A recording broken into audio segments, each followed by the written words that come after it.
देना चाहते हैं इसमें? देखिए, आज हम सभी लोग जिला सहकारी बैंक इटावा में ज्वाइन किया और सभी देशवासियों से मेरा यही कहना होगा कि जो आज़ादी हमें मिली है ये हमारे स्वतंत्रता सेनानियों के बलिदान से मिली है, मेहनत से मिली है, उनके त्याग से मिली है। आज हमें ये सोचने की ज़रूरत है कि आज़ाद देश के अंदर भी आज किन कठिनाइयों से हमें सभी को मिलकर सामना करना पड़ रहा है।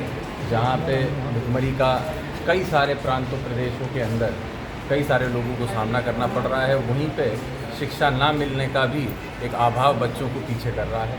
वहीं हमें ये भी देखना होगा कि इस आज़ाद देश के अंदर कहीं ना कहीं हमें कोशिश करनी चाहिए आने वाली पीढ़ी को रोज़गार देकर इस देश को मजबूत करने का। इसीलिए मैं आप सबके माध्यम से सरकार से भी यही आग्रह करूँगा कि इन सब बिंदुओं को देखते हुए इस पर काम करने का प्रयास करें। सांसद जी, जिस तरह से उपचुनाव की इस समय तैयारी शुरू हो गई है, क्या लगता है कि प्रदेश में उस चुनाव में आपकी इस पार्टी की क्या स्थिति रहेगी? देखिए, समाजवादी पार्टी ने अपनी तैयारी शुरू कर दी, काफ़ी पहले से शुरू कर ली थी और हमें पूर्णतः विश्वास है कि उपचुनाव के अंदर भारी विजय समाजवादी पार्टी और इंडिया गठबंधन को मिलने वाली है। जिस तरीके से जनता के बीच रोष, जिस तरीके से जनता के बीच नौजवानों के बीच गुस्सा, जितने भी हमारे शिक्षक हैं उनकी जो समस्याएं नहीं सुनी जा रही हैं उसका गुस्सा, हर क्षेत्र के अंदर एक गुस्सा, एक रोष है। उस रोष को देखते हुए मुझे पूर्णतः विश्वास है कि जो पीडीए के मंत्र को लेकर राष्ट्रीय अध्यक्ष आदरणीय अखिलेश यादव जी चले हैं, उस मंत्र को ही मुकाम तक पहुंचाने का काम समाजवादी पार्टी करने जाएगी।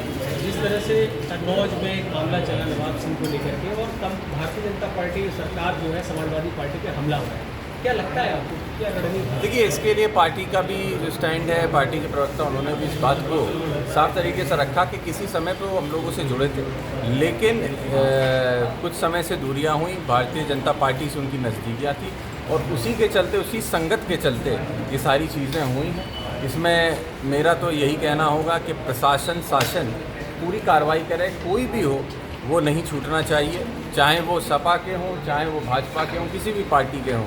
हमारा समाज इस चीज़ का कहीं भी आपको अनुमति नहीं देता, इसीलिए कठिन से कठिन कार्रवाई करने का काम करे सरकार और प्रशासन। उस महिला का एक बयान भी सामने आया है, उस घटना में शामिल थी। उसका कहना था कि सपा के अंदर ही कुछ लोग हैं जिन्होंने ये षड्यंत्र रच के। देखिए, ये बात आप कह रहे हैं बिल्कुल ठीक बात है, तो मैंने यही बात, मैं फिर वही बात कहूँगा कि कोई भी लोग हों इसके पीछे, उनको कहीं भी संरक्षण नहीं मिलना चाहिए, किसी भी पार्टी से हो। और मेरा यही कहना होगा प्रशासन भी पूरी कार्रवाई करे, जो भी दोषी हैं उनको सज़ा दी जाए, इसके लिए कहीं भी कोताही ना बरती जाए। कोलकाता में जो घटना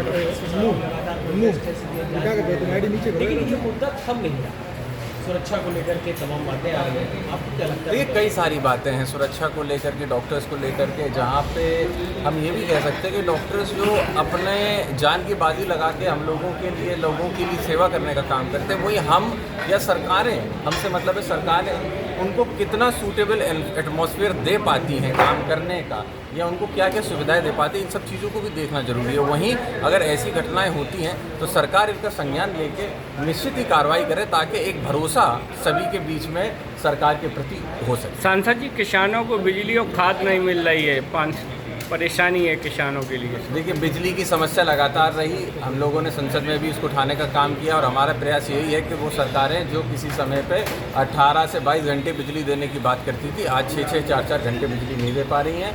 उनको इन चीज़ों को देखने की ज़रूरत है और जनता इसका जवाब इस उपचुनाव में ज़रूर देगी। बैंक में बड़ा घोटाला पकड़ा गया है, उसमें कुछ लोग जेल भी गए हैं। जी, हम लोगों ने उस पर कार्रवाई की है, बोर्ड ने, और बोर्ड के द्वारा हम लोगों को अधिकृत किया गया है और निष्पक्ष जांच होगी, कार्रवाई होगी। जो दोषी हैं आपने देखा है, उनको सज़ा भी मिल रही है और आने वाले समय में जो भी दोषी भी पाए जाएंगे उनको सज़ा दी जाएगी। ये बैंक निश्चित तौर पे, हमारा प्रयास यही है कि जिस तरीके से पूर्व में सुचारू रूप से चलती रही है, उसी तरीके से ये बैंक जनता की सेवा कर सके, उसको देखने के लिए हम लोग हर तरीके की मुमकिन कोशिश करेंगे। धन्यवाद।